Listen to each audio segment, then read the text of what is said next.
Estas tres palabras con que tengo como tema el poder sutil de la duda, poder, sutileza y duda.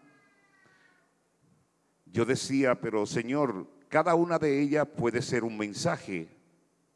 Hablar del poder, hablar de la duda, hablar de la sutileza, pudiera ser un solo tema. ¿Por qué englobar y utilizar estas dos frases en un mismo mensaje? Y es precisamente porque cuando estas tres palabras se unen en contra tuya y en contra mía, hay que agarrarse y no agarrarse de la brocha como el pintor. Hay que agarrarse y sostenerse. En el libro de Colosenses leíamos al inicio: no permitan que nadie los atrape con filosofías huecas y disparates elocuentes que nacen del pensamiento humano y de los poderes espirituales de este mundo. Ubique la palabra ahí, poderes espirituales de este mundo. Y finaliza este verso diciendo, y no de Cristo. Hay una diferencia y Pablo nos está advirtiendo que esto que nosotros estamos leyendo ahora, esos poderes, esas filosofías huecas, baratas, disparates, pueden sonar disparate cuando nosotros tenemos las herramientas apropiadas para poder combatirlo. Sin embargo, esto que podemos llamarle hueco, disparatoso, se puede constituir en un serio problema para cada uno de nosotros. ¿Por qué? Porque Pablo estaba enfrentando situaciones que se estaban dando dentro del pueblo de Dios, dentro de la iglesia de Jesucristo, y muchos estaban siendo arrastrados. Y hoy día nosotros estamos frente a muchos disparates, muchas cosas que no deberíamos prestarle atención. Sin embargo, están arrastrando a muchos creyentes en Cristo. El poder puede verse como algo que determina una autoridad para ejercer y hacer cosas en nuestras vidas. Es la capacidad de hacer cosas. El término en el original griego hace mención de fortaleza que perdura, fortaleza que perdura. Es decir, cuando estamos hablando de poder, estamos hablando de algo sólido, pero que al mismo tiempo tiene un tiempo largo, extenso, o hasta que ese quien tiene el poder decida detener lo que está sucediendo con nosotros.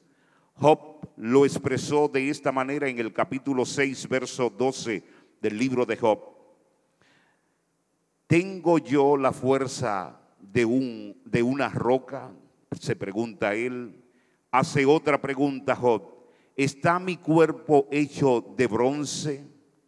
Todos nosotros sabemos que esta respuesta era completamente negativa, porque Job era un hombre como tú y como yo. Sin embargo, ante luchas y ante ataques, hay situaciones que nos ponen a preguntarnos, pero ¿de qué está hecha esa persona? ¿Por qué soporta tanto? No, es sencillamente un ser humano.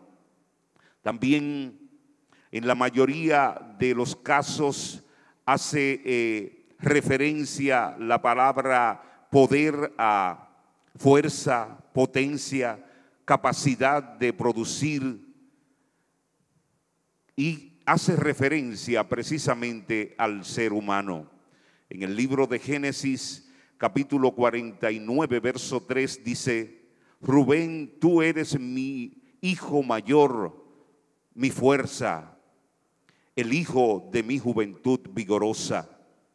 Tú eres el primero en rango y el primero en potencia. Un hombre hablar de esa manera de su propio hijo le está diciendo: tú tienes autoridad. La pastora hace un momentito oraba por la pareja que estaba presentando a su niño y le decía: papá, agarra a tu hijo en las manos porque en papá está la fortaleza. Mamá ciertamente podrá hacer muchas cosas, pero el mero hecho de ver a este hombre tan robusto que estaba aquí al frente, nadie puede inventar con esa niña, porque el que intente contra esa niña se enfrenta a ese hombre, y eso da miedo porque dice: hay poder, hay autoridad.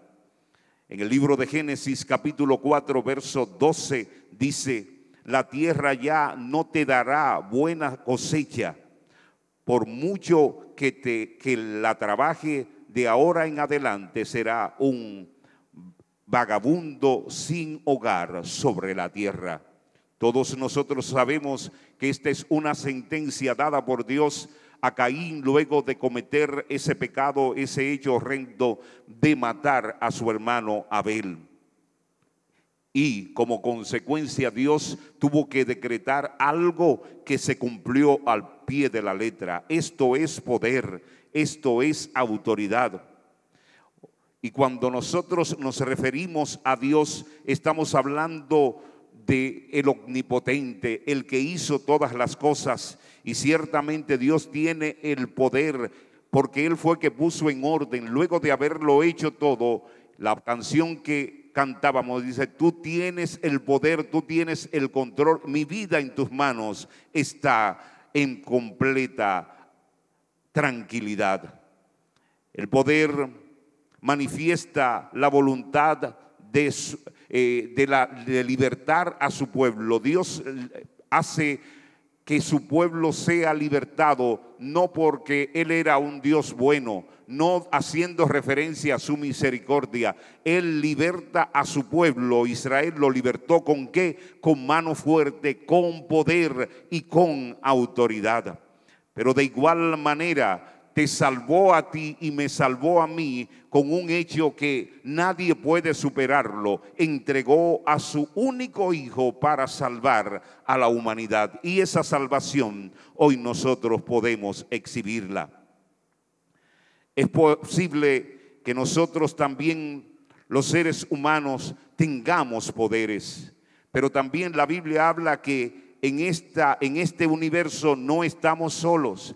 Hay fuerzas, hay poderes que se ejercen, y los ángeles son de esa clase de persona o de habitantes en el universo que tú y yo sabemos que están en los lugares celestiales, y aunque no lo podemos ver, pero ciertamente son seres que tienen autoridad. Pero además de tener autoridad, son millares de millones. En el libro de los Salmos 103 o Salmo 103 verso 20 dice: alaben al Señor ustedes los ángeles, ustedes los poderosos que llevan a cabo sus planes, que están todos atentos a todo lo que el Padre les ordena o le manda. En el libro de Apocalipsis capítulo 5 verso 11 dice: entonces volví a mirar y oí la voz de millares de millones de ángeles alrededor del trono de los seres vivientes, de los ancianos, de los seres vivientes y de los ancianos.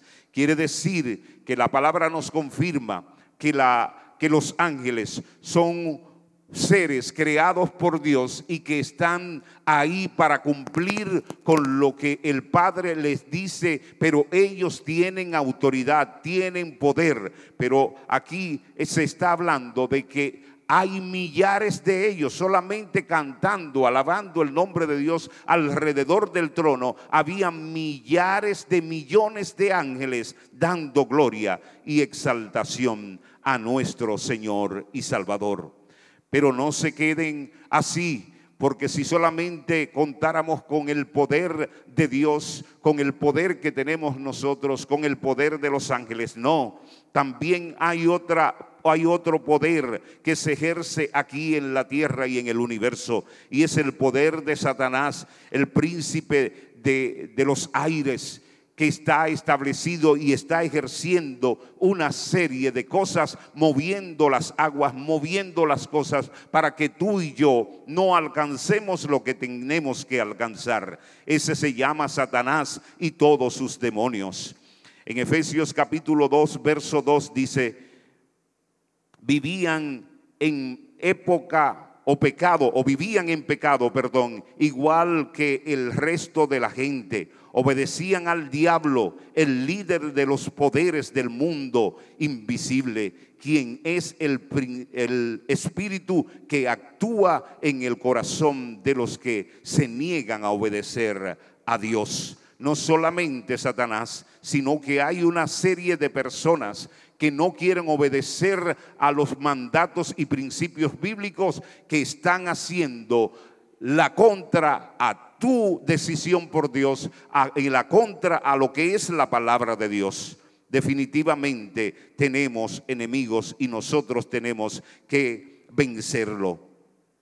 Nosotros vemos en el libro de Mateo capítulo 25 verso 41, luego el rey se dirigirá a los de la izquierda y dirá: fuera de aquí, ustedes los malditos, al fuego eterno preparado para el diablo y sus demonios. Es decir, que es una realidad que existe Satanás y es una realidad también que existen los demonios. Apocalipsis capítulo 12 verso 9 dice: este gran dragón, la serpiente antigua llamada Diablo, Satanás, el que engaña al mundo entero, fue lanzado a la tierra junto con todos sus ángeles. Hay seres que se oponen a que tú y yo podamos hacer la voluntad del Padre. Finalmente, hablando del poder, en Colosenses capítulo 2 verso 8 lo leíamos: no permitan que nadie los atrape con filosofías huecas, disparates elocuentes que nacen del pensamiento humano y no de los poderes espirituales de los poderes espirituales de este mundo, y no de Cristo. Si nos damos cuenta, hay todo un sistema que se llama poder en tu contra y en mi contra, que nosotros no podemos ignorarlo, y que el hecho de hoy estar claro, porque la Biblia lo está respaldando, no es algo que me lo estoy inventando, ni es algo que se lo inventó el liderazgo de esta iglesia. Hay una realidad, tenemos poder ciertamente que nos ha dado Dios, pero hay quienes tienen poder y lo ejercen permanentemente en tu contra y en mi contra. Sin embargo, o de otro lado, la sutileza tiene que ver con la finura, con lo delgado, con lo tenue de algo. Número uno, esa sutileza que es como un tejido de una seda, de esa seda que es como tan suave, tan tierna, pero esa sutileza, esa ternura, combinado con un poder, puede ser devastador. Así que mucho ojo. También se describe que la sutileza es como algo tan sutil, de un nivel que es tan imperceptible, como algo que ciertamente no va a causar daño. Viene cualquier persona con una sutileza y nadie lo toma en cuenta. ¿Por qué? Porque no muestra como que puede ciertamente hacer daño. Pero de esa agua mansa, como dice el refrán, tengo que cuidarme yo, porque de la que es viva, esa sencillamente estamos perpetuamente activos para no caer en sus trampas. En el libro de Efesios capítulo 4 verso 14 dice: entonces ya no seremos inmaduros como los niños, No seguiremos arrastrados de un lado a otro, ni empujados por cualquier corriente de nuevas enseñanzas. No nos dejaremos llevar por personas que intenten engañarnos con mentiras tan hábiles, en otra versión dice sutiles, que parezcan la verdad. Muchos de nosotros, muchos cristianos, están siendo arrastrados. ¿Por qué? Por mentiras con un grado de sutileza, pero con un poder devastador, y nos arrastran. El apóstol Pablo nos está diciendo que no seremos como los niños, que no seremos inmaduros y no nos dejaremos arrastrar. En el libro de Gálatas, capítulo 1, verso 6, nos dice: estoy horrorizado de que ustedes estén apartados de tan pronto de Dios, quien los llamó a sí mismo por medio de la amorosa misericordia de Cristo. Están siguiendo un evangelio diferente que aparenta ser buena noticia. Una vez más, aquí Pablo está haciendo uso de la sutileza.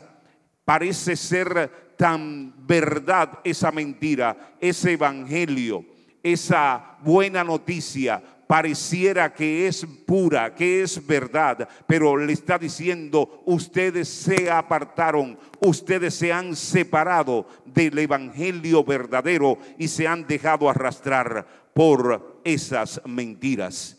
El libro de Marcos, capítulo 4, verso 16 al 17 dice: las semillas sobre la tierra rocosa representan a los que oyen el mensaje y de inmediato los reciben con alegría, pero como no tienen raíces profundas, no duran mucho.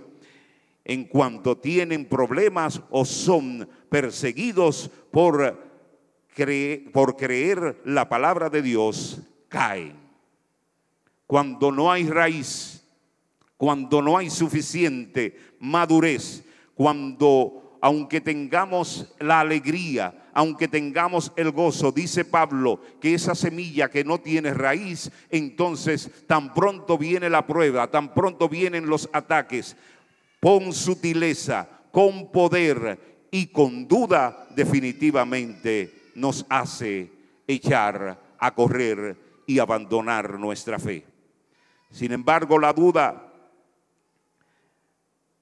es algo que, sin lugar a equivocarme, entiendo tanto por la palabra de Dios, y vamos a estar leyendo algunos versículos. La duda en la palabra de Dios, pero también en la experiencia mía y en la experiencia suya también, nos dice que la duda es uno de los elementos más utilizados por Satanás, tanto en la Biblia como hoy día, para que nosotros neguemos la fe. Y lo voy a repetir: la duda es utilizada para que nosotros neguemos la fe. En el libro de Juan, capítulo 13, verso 22 dice: los discípulos se miraron unos a otros sin saber a cuál se refería Jesús. Hay una duda que todos nosotros, y es el peligro, porque muchas veces la duda no involucra ningún tipo de pecado, ningún tipo de situación peligrosa. Estamos leyendo en el libro de Juan, en un momento que Jesús hace referencia a algo y los discípulos todos dudaron, tambalearon, como tú y yo también lo hacemos. En el libro de los Hechos, capítulo 12, también vemos: quedaron allí maravillados y perplejos, dice. Entiéndase perplejo con duda, como que no estoy claro, ¿verdad? ¿Qué quería decir esto? Se preguntaban unos a otros. Es decir, hay momentos que nosotros no sabemos a qué se refiere algo, qué es lo que está pasando, qué está sucediendo, y usted no está pecando, usted no está siendo amenazado, es sencillamente que un día usted salga y dice, ¿va a llover o no vaya a llover? Y entonces el día está como entre nublado y soleado, pero usted tiene la duda de si llevarse el paraguas o no llevarse el paraguas. Ahí no hay ningún tipo de peligro.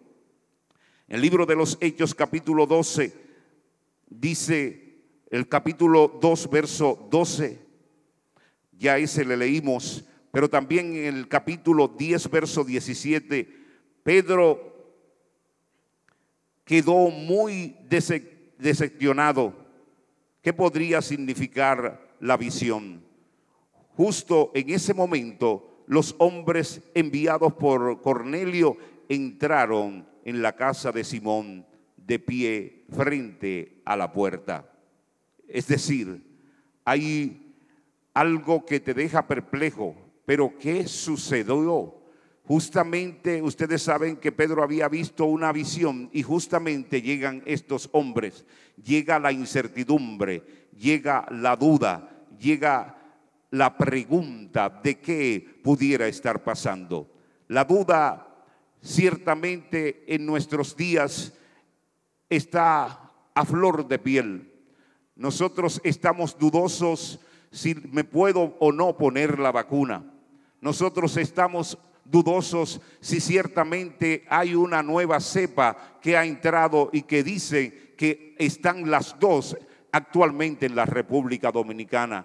Nosotros estamos dudosos de muchas cosas que escuchamos. Los hospitales están llenos, las clínicas están llenas, pero queremos creerle a las noticias, a los informativos, a las redes sociales, pero hay algo que nos dice, pero ¿será verdad? ¿Será cierto?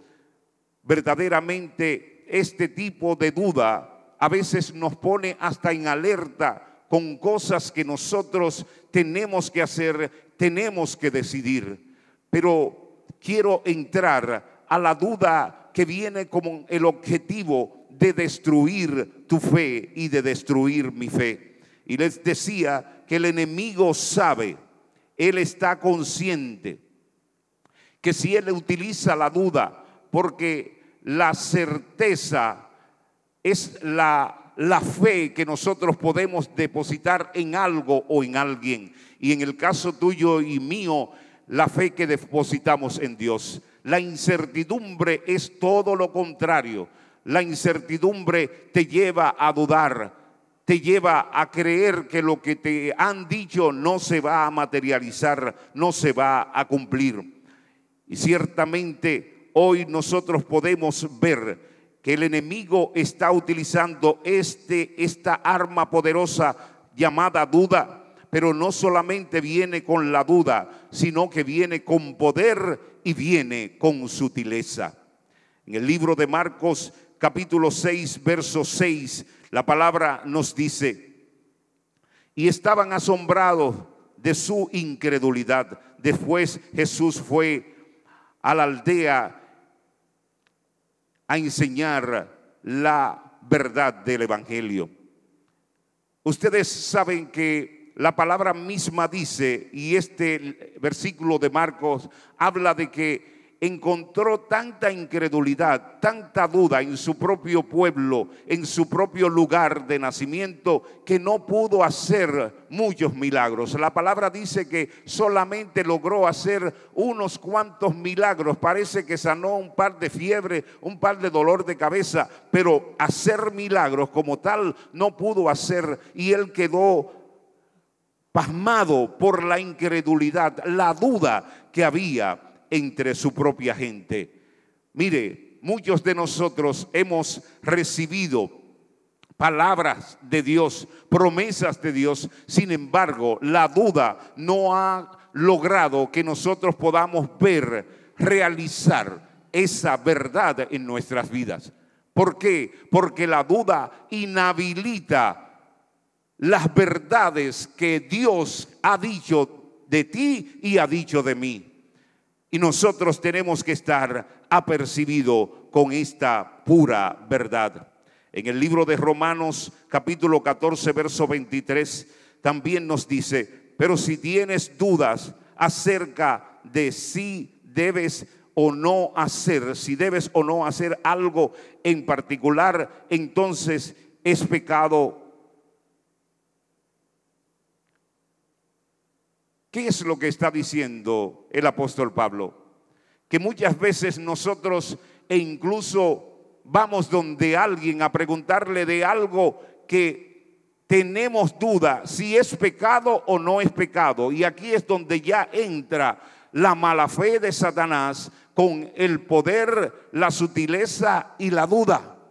Una duda si puedo comer o puedo beber algo. Una duda si puedo ir o no ir a un lugar. Una duda si me puedo poner o no me puedo poner algo, porque tengo la sospecha de que es pecado. Entonces dice el apóstol Pablo que si tú lo haces, que si te lo comes, que si actúas en medio de esa incertidumbre, eso es pecado. ¿Por qué es pecado? Porque la certeza no es ambivalente, la certeza no es algo que me parece que sí o que me parece que no. Lo que es de Dios es de Dios. Y si viene alguna duda en tu mente, entonces mejor no lo hagas. Es lo que el apóstol Pablo nos está diciendo. Y eso se computa como ¿qué? Como pecado. Tenemos que estar alerta, porque por eso le he tratado de definir estos tres valores: poder, sutileza y la duda. Porque combinadas las tres te pueden hacer echar a perder el sancocho. Y tenemos que abrir bien los ojos, porque hoy día es lo que nosotros estamos observando, estamos mirando en nuestro diario vivir. Caminamos por las calles, venimos a la iglesia, decimos que somos creyentes, sin embargo, hacemos cosas que sabemos que no son de creyentes. Y entonces nos preguntamos, ¿quién es que está rigiendo tu vida? ¿La fe que has depositado en el Evangelio de Jesucristo, o ciertamente esa fe la estamos negando? Dios nos ayude a poder continuar hacia adelante. En segunda de Tesalonicenses capítulo 2 verso 10 al 12 dice: se valdrá de toda clase de mentiras malignas para engañar a los que van rumbo a la destrucción, porque si se niegan a amar y aceptar la verdad que los salvaría. Verso 11: por lo tanto, Dios hará que ellos sean engañados en gran manera y creerán esas mentiras. Entonces serán condenados por deleitarse en la maldad en lugar de creer la verdad. Deleitarse en la maldad. Cuando hay dudas, cuando nosotros tenemos duda de algo que no sabemos si es bueno o malo, que muchos de nosotros, yo creo, podemos preguntarle qué es lo bueno y qué es lo malo. Más cuando nosotros tenemos las Sagradas Escrituras, la Biblia, que nos hace ver claramente que la Biblia le llama malo y a qué le llama bueno. Pero ustedes saben que estamos en el tiempo, viviendo el tiempo en donde la propia palabra dice que nosotros en este tiempo que estamos viviendo, a lo bueno se le llama malo y a lo malo se le llama bueno. Y es por eso que nosotros no podemos dejarnos arrastrar de lo que ahora se le dice bueno, que no es bueno, y a lo que se le dice malo, que no es malo.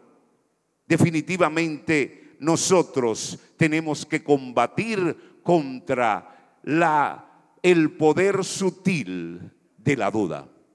Ahora bien, ¿cómo combatimos? ¿Cómo enfrentamos? ¿Cómo le ganamos la batalla a esta fortaleza que se ha levantado contra Sayonara? ¿Cómo podemos enfrentar esta lucha, batalla feroz que Alexis está enfrentando, que Carlos está enfrentando, que Antonio está enfrentando, que Lola está enfrentando. Les invito a que vayamos a Primera de Pedro capítulo 5, verso 8 y 9. Herramientas que Pedro nos deja, que Pedro nos entrega para que nosotros podamos pelear y salir vencedores en medio de esta situación. Verso 8 dice: estén alerta. Número 1, hay que estar alerta. Cuídense de su gran enemigo, y le da nombre, el diablo. Estén alerta, cuídense de su gran enemigo, el diablo, porque anda al acecho como un león rugiente buscando a quien devorar. Yo creo que si nosotros no habíamos entendido claramente este versículo, hoy es un día que el Espíritu Santo tiene que traer claridad a nuestra mente, a nuestro corazón, porque el apóstol Pedro nos está diciendo que estemos alerta y que tenemos un enemigo en común y que anda buscando a quien devorar. Verso 9: manténganse firmes contra él y sean fuertes en su fe. Voy a repetir esto: manténganse firmes contra él y sean fuertes en su fe. Fe. Anote esa palabra, fe. Recuerden que sus hermanos en Cristo en todo el mundo también están pasando por la misma situación. Si leemos la primera carta de Pedro, nos damos cuenta que Pedro está refiriéndose a que la iglesia estaba siendo perseguida y que por tanta situación que estaba enfrentando la iglesia, la duda había caído sobre muchos de los cristianos. Y Pedro quiere alertar, Pedro le está diciendo a la iglesia que no se dejen vencer, que se mantengan firmes, que no le teman. Y Pedro no podía hacer otra cosa más que enviarle una carta porque estaba lejos de ellos. Pero le envía una carta alertándole, diciéndole: manténgase firme, manténganse fuerte en la fe. Esto me suena al tiempo que estamos viviendo. Nosotros estamos aquí, estamos enfrentando escándalos, estamos enfrentando enfermedades, estamos enfrentando tribulaciones, estamos enfrentando doctrinas falsas, pero no estamos nosotros solos. Alrededor del mundo hay hombres y mujeres como tú y yo que también están enfrentando situaciones, pero ¿sabe algo? Están venciendo, han vencido, y si ellos están venciendo con la ayuda del Espíritu Santo, tú y yo también podemos vencer. Tenemos la capacidad de vencer. Es por eso que quiero decir algo, porque al inicio comencé a hablar de que el apóstol Pablo también le llama huecas filosofías, le llama incluso disparates. Pero cuando el poder sutil de la duda tiene más autoridad, somos más vulnerables ante esta situación. Número 1, tenemos que entender que tenemos un adversario y ya lo identificamos, que es Satanás. Ese adversario no duerme, no se tranquiliza. No hay manera de decirle: mira, estate quieto, y que él se siente un momentito, como los niños que se quedan un momentito quietos y como que nos engañan. No, Satanás no coge esa, él no obedece. Su obediencia es parte de su naturaleza. Hay que estar claro que también ese enemigo nos quiere destruir. Ciertamente su papel es destruir y destruir nuestra fe.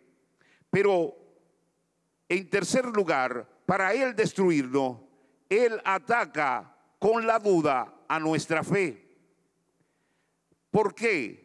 Porque ciertamente si Satanás no logra poner duda de nuestra fe, no hay manera de que nos venza.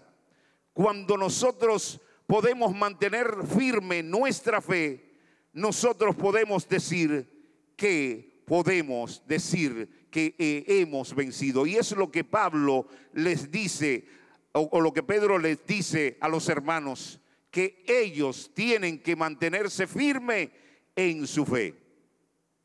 Y les decía, ¿cuándo somos más vulnerables? Número uno, cuando estamos desanimados. Si hay un desánimo en nuestras vidas, no sé por qué usted pueda desanimarse. No sé por qué yo me pueda desanimar. Pero no importa. Si en ese momento de desánimo llega el poder sutil de la duda, usted y yo somos frágiles. ¿Por qué? Porque como que la defensa se nos cae. Y nosotros vemos a una Ángela Paredes, que es una muchacha que es correcta, que anda dependiendo de lo que la palabra dice de ella. Sin embargo, cuando ella anda en un desánimo, en una situación, ciertamente entonces comienza a dudar. Y es posible que la hermana Martina le tenga que decir, pero Ángela, eso no es lo que tú crees. Eso no fue lo que tú me dijiste la semana pasada. Pero la duda ha llegado a su vida en un momento de desánimo. En otra situación es cuando somos tentados. En medio de tentación, dependiendo de qué tan débil yo sea o qué tan fuerte sea ante una situación, pero cuando hay una tentación, cuando estamos siendo tentados, ese muchacho que tú sabes que no es creyente, pero tú dices, es que ya yo no sé si me irá a llegar el hombre de mi vida. Entonces comienza en esa tentación de alguien que te está dando muela en el oído a esa muchacha de Dios que ha esperado, que se ha mantenido firme, pero comienza la duda. En un momento de tentación es alguien que puede ser más frágil. Tercer lugar, en medio de sufrimientos. Llegan sufrimientos a nuestras vidas por diferentes situaciones. Yo no sé lo que tú puedas estar pasando, pero si estás en medio de un sufrimiento, también tú estás vulnerable. ¿A qué? A que la duda, con esa sutileza y con ese poder, te quiera hacer decir que no, que ya no hay esperanza. El sufrimiento nos lleva a poder perder la batalla.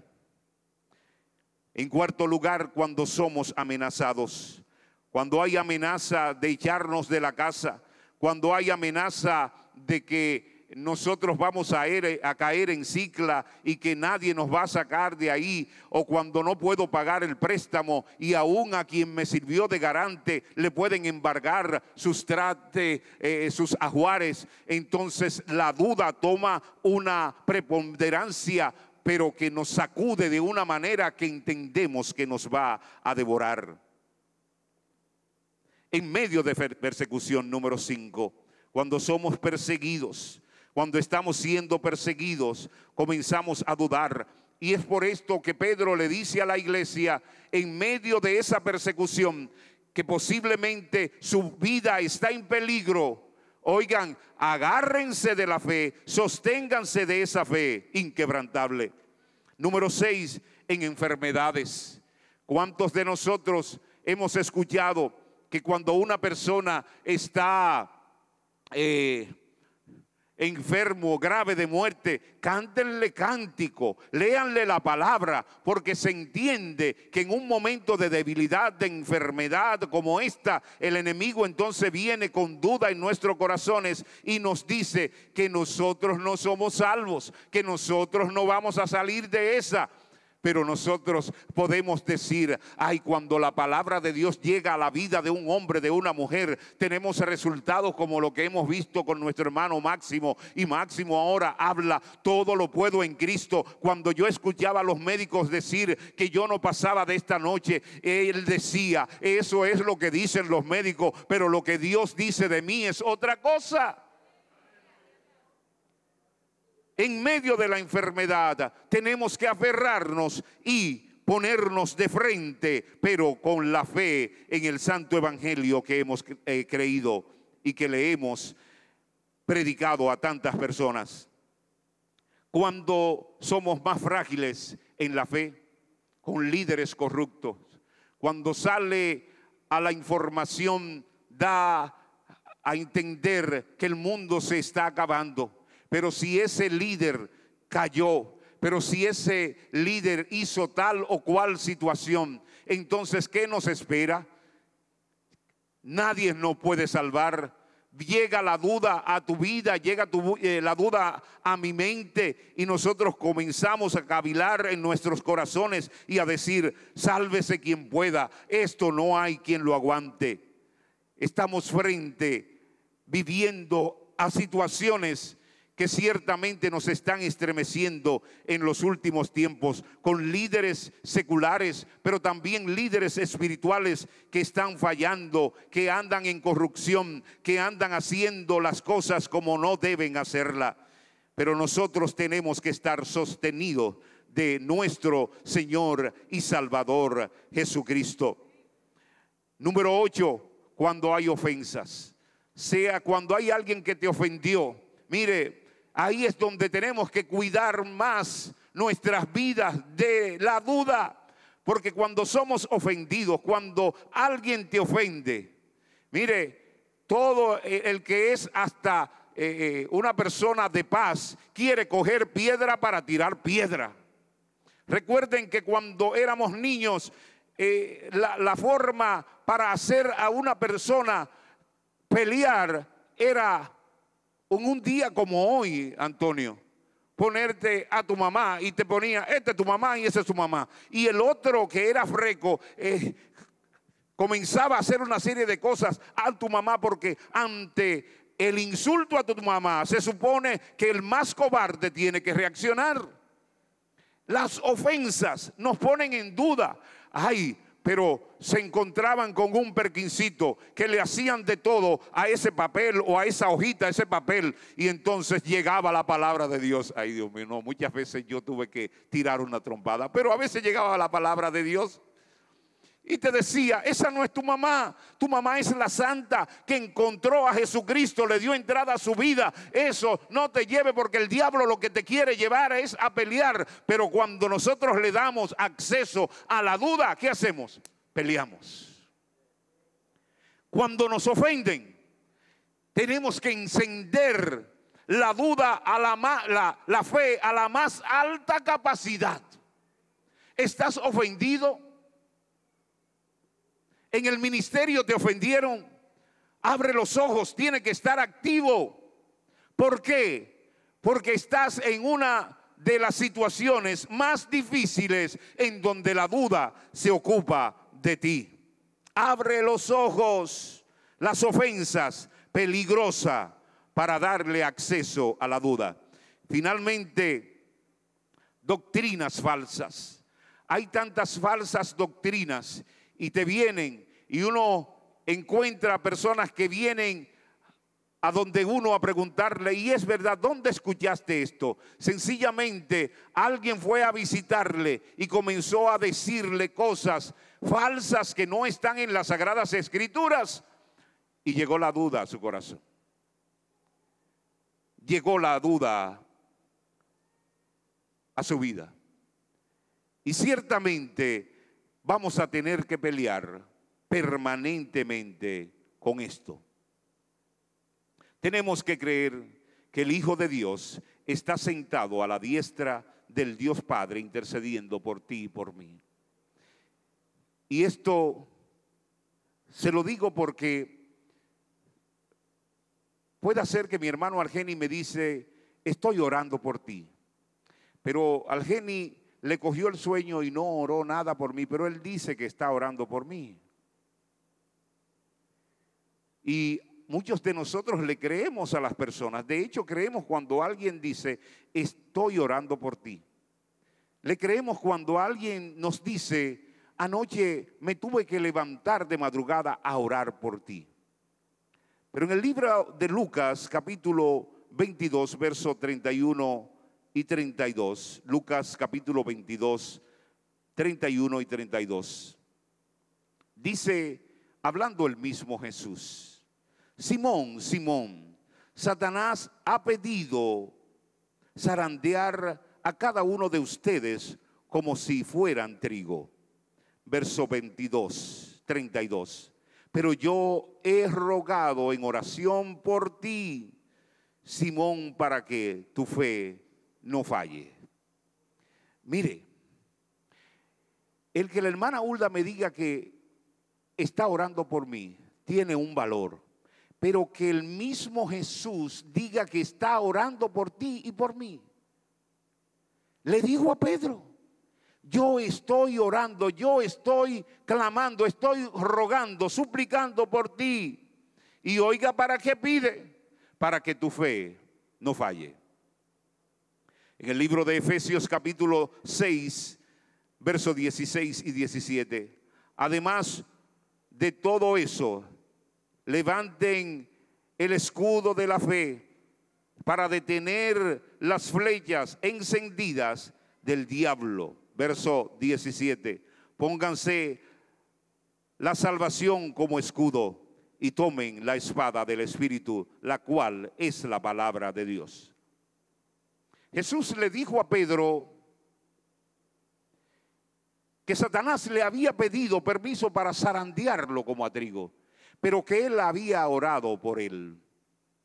Y ciertamente nosotros tenemos que creer que el Padre está intercediendo, porque no solamente a Pedro, a ti y a mí, Él nos dice que Él ascendió al cielo y que está a la diestra del Dios Padre. ¿Qué Él hace a la diestra del Dios Padre? Intercediendo por ti y por mí.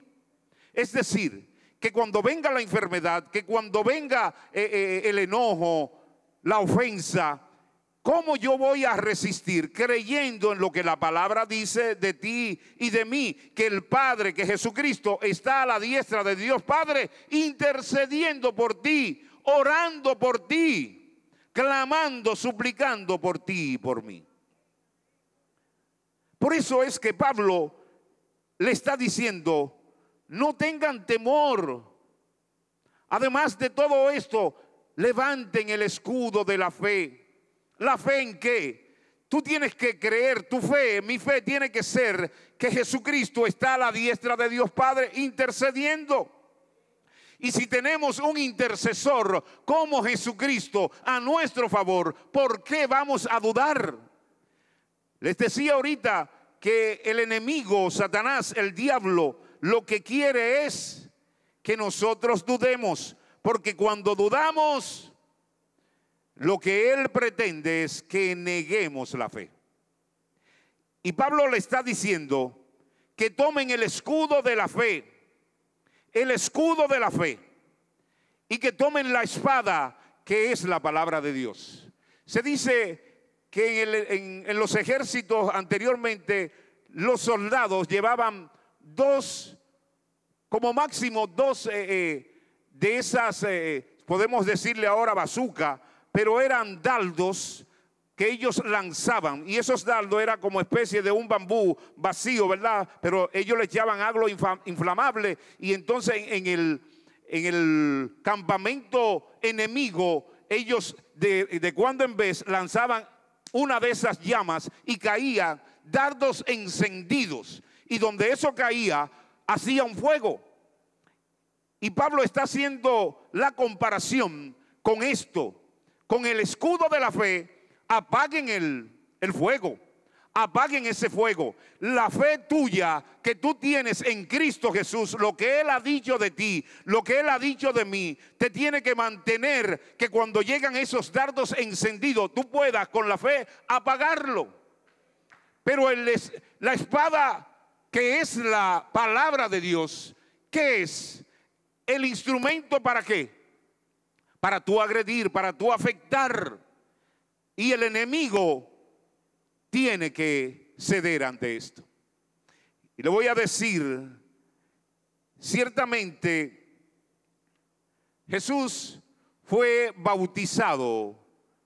Y ustedes saben lo que se armó en ese momento, porque cuando Juan el Bautista vio que Jesús llegaba para ser bautizado, Juan le dijo, no, pero tú eres que tiene que bautizarme. Hablando de rango, porque Juan de repente dice, pero tú eres el Hijo de Dios. Él sabía que tú eres el Hijo de Dios. ¿Cómo yo te voy a venir a bautizar a ti? No, bautízame tú a mí. Pero Jesús, ¿qué es lo que le dice? Si hubiese duda en la mente de Jesús, le dice, pero es verdad, yo soy el Hijo de Dios, el unigénito Hijo de Dios. Pero Jesús no tenía duda y Jesús le dice, la palabra tiene que cumplirse. La palabra tiene que cumplirse, y ante mencionarle la palabra de Dios a Juan, Juan dijo, oh, es verdad. Porque Juan también, aunque entró en duda, dijo, pero la palabra es la palabra. Inmediatamente dijo, no, venga a bautizarse. Y bautizó. Cuando era bautizado, ustedes saben todo lo que ocurrió. Dijo que el Espíritu Santo descendió en forma de paloma y dijo algo de Jesús. Y escuchábamos hace unos cuantos meses a nuestro hermano Alex Berson hablar de esto. Una declaración del mismo Dios que dijo que ese era su hijo. Pero después de ahí Jesús se va al desierto. Y cuando está en el desierto llega algo donde la tentación, le dije, que se pone de manifiesto de una alta relevancia. ¿Por qué? Porque dice que Jesús tuvo hambre. Tenía 40 días, 40 noches sin comer nada. Y allí vino el enemigo y le dijo, con que en verdad, si tú en verdad eres hijo de Dios, si en verdad tú eres hijo de Dios, dile a esa piedra que se conviertan en pan. Me agrada que Jesús era un predicador de fuego y de unción y reprendía demonios, pero en esta ocasión Jesús no decide dar un mensaje de fuego, chispa y humo. Jesús dice, voy a dar una conferencia bíblica. Y cuando Jesús le dice, cuando el enemigo Satanás le dice, si tú eres el Hijo de Dios, di a esas piedras que se conviertan en pan. Entonces Jesús dice, no, oigan, demonios y Satanás, abran sus Biblias, porque voy a dar un estudio bíblico. Y no comenzó ni a reprender a Satanás, ni a hacer una serie de cosas, no. Sencillamente le dijo, Satanás, no solo del pan vivirá el hombre. Siguió el atentado contra Jesús, pero como él había decidido no hablar por experiencia, como él había decidido no hablar por un sueño, él decidió tomar la palabra, la Biblia. Y no hizo más que uso de la Biblia en un estudio bíblico, una escuelita bíblica. Le dijo, siéntate ahí, Satanás, y abre la Biblia, porque Satanás se sabía la Biblia. Tenía su Biblia o no. Todo lo que le estaba diciendo, después lo subió a un pináculo y le dijo, si tú eres el Hijo de Dios, lánzate de aquí. Y Jesús en ninguna manera, él comenzaba, espérate un momentito, y me parece ver a Jesús cruzando una página a otra página, dándole una cátedra bíblica al mismo Satanás. No se dejó impresionar. Y es lo que tú y yo tenemos que hacer. Y me preocupa, porque les decía, ¿qué podemos hacer para salir airoso de una batalla contra Satanás? Para que la duda, haciendo uso del poder y de la sutileza, no nos saque de combate. Y es la palabra. A Jesús le dio éxito la palabra. A Jesús le dio éxito el utilizar la palabra. Lo que no le dio éxito a Adán y a Eva, o en el caso específico de Eva, porque cuando el enemigo vino con una pregunta falsa, haciéndosela como verdadera, la duda llegó a su corazón y no tuvo palabra para responder. Muchos de nosotros no tenemos palabra para responder. Y no me estoy refiriendo porque en el hebreo hay dos formas de identificar palabra. y una es la que ustedes conocen como logos, que es verbo, que es la palabra escrita, logos, lo escrito. Y la otra es rema, que es la palabra revelada, dicha, manifestada. Y ciertamente nosotros estamos queriendo hacer más uso del rema que del logo. Y nos hemos distanciado cada día más de la palabra de Dios, de la Biblia, donde tenemos que hacer uso de lo que la palabra de Dios dice. El éxito de Jesús ante este enfrentamiento con el mismo Satanás, con un hambre que se lo estaba llevando quien no lo trajo. Jesús sintió hambre, dice la palabra, sintió hambre. Las tripas le sonaban. Tenía necesidad, tenía ya urgentemente que comer. Y en esa situación viene poder, sutileza y duda. Pero lo que sostuvo a Jesús es lo que te sostiene a ti y es lo que me sostiene a mí. Se llama su palabra. La fe que tenemos en lo que Él ha dicho. ¿Qué tú crees de lo que Dios ha dicho? Si somos sólidos, si estamos fuertes, definitivamente vamos a poder. Y Pablo se lo dice en Efesios, que tomen el escudo de la fe y apaguen esos dardos. Tu fe. Recuerda que el propósito de la duda es que tú niegues tu fe.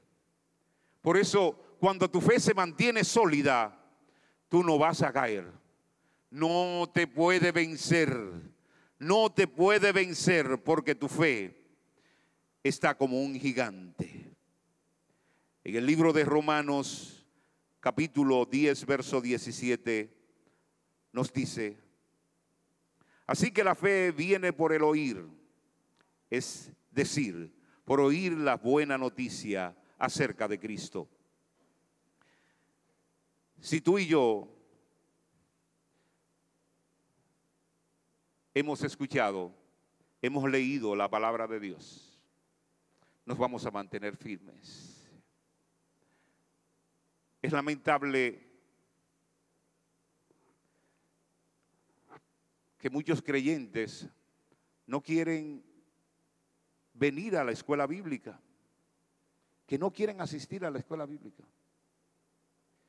Yo siempre he dicho, y todo el que ha tomado clase conmigo, le he dicho que aunque vemos algo como tan difícil, pero saber quién es creyente o no, quién está firme o quién está desviado, es fácil.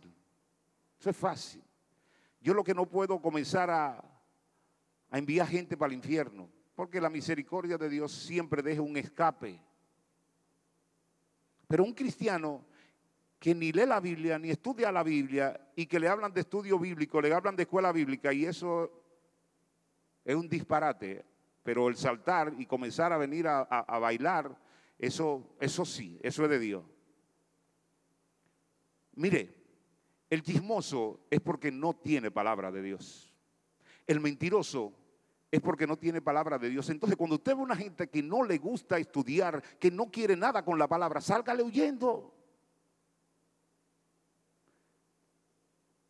No lo mande para el infierno. Pero el que no hace uso de la Biblia, el que no le importa, dice aquí Pablo a los romanos, que la fe viene por el oír. ¿Y qué es lo que hace la duda? La duda hace que tú creas a cualquier corriente por ahí. Es lo que hace la duda. Y cuando tú y yo no somos consecuentes a las verdades que dice la palabra de Dios, entonces no se te puede exigir nada. A alguien que no sabe de la Biblia, no le exija nada. Que se robó algo, no le exija, porque no tiene la fe. ¿En qué está basada su fe? La fe viene por el oír la palabra de Dios. Esa es la pura verdad. Perdónenme que lo diga así tan crudo, porque yo sé que a mucha gente que tiene que ir ahora a su casa a despolvar la Biblia, tienen que estar ofendiéndose. Y que ahora muchos estarán mirándote si tú amas las Sagradas Escrituras o no la amas. Si te importa leer la Biblia o no leer la Biblia. Pero estamos hablando de lo único que te puede sostener en el tiempo cuando la duda venga a atacar a tu fe. Y aquí hay gente que tenemos una fe tan gigante. Y usted te lo escucha, que uno pregunta, si vienen matando a todo el que es creyente, ¿qué tú haces? Yo digo, que me maten. Pero no ha llegado el momento de que entre el asunto, que entre el ejército por ahí. Ahora, lo que yo sé, que hay algo que ha permanecido en lugares donde es prohibido hablar de Jesucristo. Y hay gente que dice, no niego mi fe, y prefiere morir. ¿Tú sabes por qué mueren? Por su fe. ¿Tú sabes lo que el enemigo quiere matar en ti y en mí? Tu fe. ¿Tú sabes cómo la fe se establece en nuestras vidas? Por la palabra. Usted puede orar mucho. Yo puedo orar mucho. Pero si no tienes el oír de la palabra de Dios, hay problema. Tú puedes ayunar mucho.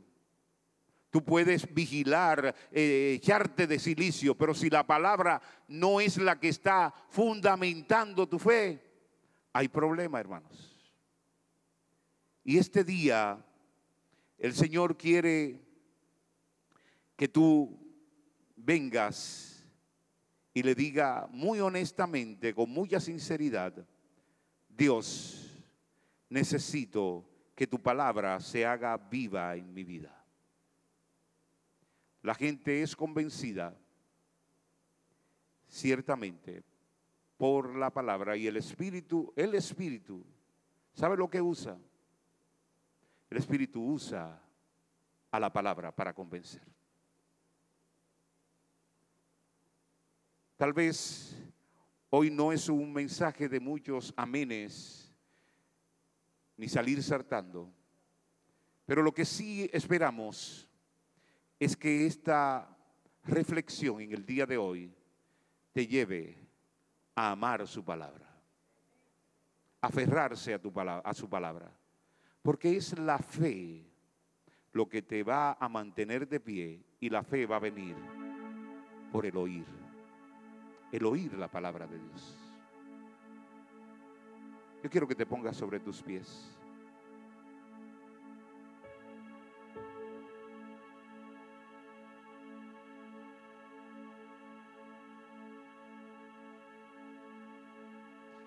Yo no sé cuáles son tus dudas,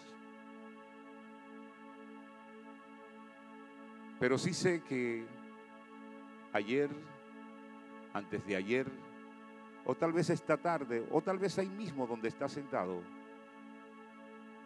estén llegando dudas a tu corazón. Te estés preguntando cosas.